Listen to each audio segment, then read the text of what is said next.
ఇది వెస్టీజ్ వారి అద్భుతమైన టూత్ పేస్ట్ అని చెప్పవచ్చు. దీనిని గ్యానోడర్మా అనే పుట్టగొడుగు నుండి తయారు చేస్తారు. ఈ పుట్టగొడుగులు ఎక్కువగా మెడిసిన్ లో ఉపయోగిస్తారు. ఈ పేస్ట్ వాడడం వల్ల నోటి దుర్వాసనను పోగొడుతుంది, నోటికి ఇన్ఫెక్షన్ రానియకుండా కాపాడుతుంది, ఇంకా దంతాలను కూడా తెల్లగా మెరిసేలా చేస్తుంది. ఇది శక్తివంతమైన రెడ్ మష్రూమ్ నుంచి తయారు చేస్తారు. ఇది నోటిలోని బ్యాక్టీరియాని అరికట్టి క్యాన్సర్ కణాలను కూడా చంపివేస్తుంది.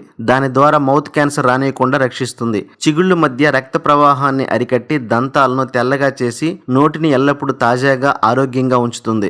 ఈ గ్యానో టూత్ పేస్ట్ ను ఒకసారి వాడిన వారు దాని రిజల్ట్ ను పొంది మరలా వాడతారు. ముఖ్యంగా పిల్లలకు, డయాబెటీస్ ఉన్న వారికి అద్భుతంగా పనిచేస్తుంది. పిప్పి పళ్ళు ఉన్న వారికి కూడా చాలా బాగా ఉపయోగపడుతుంది. పళ్ళు తీపులతో ఇబ్బంది పడుతున్న వారికి చక్కగా ఉపయోగపడుతుంది. దీని యొక్క ప్రభావము 1 లేదా 2 నెలల్లోనే మంచి రిజల్ట్ ను పొందుతారు. ఇది థ్రోట్ క్యాన్సర్ రానియకుండా కూడా చేస్తుంది. ఖచ్చితంగా ప్రతి ఒక్కరు ఈ పేస్ట్ ను వాడిన తర్వాత మంచి రిజల్ట్ పొందుతారు. అయితే ఈ పేస్ట్ ఎంఆర్పి కంటే డిస్కౌంట్ ధరలో మీకు కావాలంటే